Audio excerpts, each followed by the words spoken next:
Vyriausybė trečiadienį rengėsi svarstyti galutinius siūlomus mokesčių pakeitimus. Kritiką šiandien viešai išsakė advokatų bendruomenė. Bene labiausiai peikiamas gyventojų pajamų mokesčio pakeitimų projektas. Advokatams rūpimas apmokestinimo klausimas būtų aktualus keliems tūkstančiams jų profesijos kolegų. Profesinių sąjungų atstovai sako, jokia profesija nėra išskirtinė, išlygų nenusipelno. Šiandien paaiškėjo, Finansų ministerija atsisako planų įvesti 36% GPM tarifą. Jeigu šiandien dienai ši veikla buvo apmokestinama priklausomai nuo gaunamų pajamų nuo 5 iki 15%, tai įvykdžius reformą mažiausias pokytis įvyks 20%, atskaitant nuo gaunamų pajamų.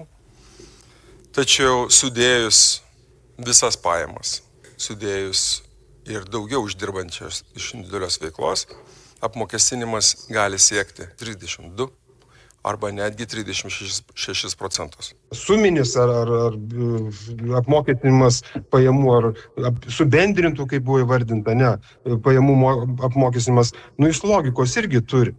Kodėl dabar reikia supriešinti kažkurias profesijas? Kodėl advokatai turi kažkaip išskirtinės turėti sąlygas, o pavyzdžiui medikas, chirurgas, kažkoks kvalifikuotas medikas, kur dirba per 2-3 darbus, kad išlaikytų oriai savo šeimą, tai jis dirba ne iš paikumo, ne iš godumo. Arba koks inžinierius, sakykim, labai kvalifikuotas.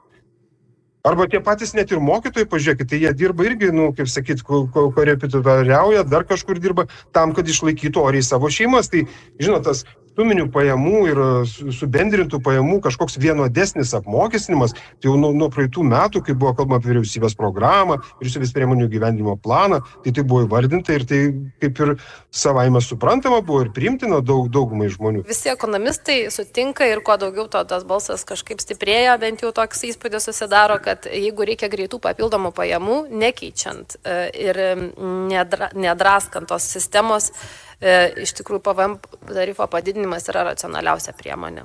Taip sako tie, kurie uždirba didelės pajamas, jie PVM sumoka maždaug apie 4%, todėl kad jie tik tai tiek išleidžia pajamų atitinkamai vartojimą ir tas vartojimas yra apmokestinamas. Tuo tarpu žmonės, kurių pajamos yra mažos, jie sumoka 14%. Tai reiškia, kad PVM mokestis yra labai, regresyvus, jis labai spaudžia neturtingus žmonės ir tie, kurie turtingi, žinoma, kad jie nori tą rutulį, tą svorį perridenti tiems, kurie ir taip vos išgyvena. Pasaulio akcijų biržose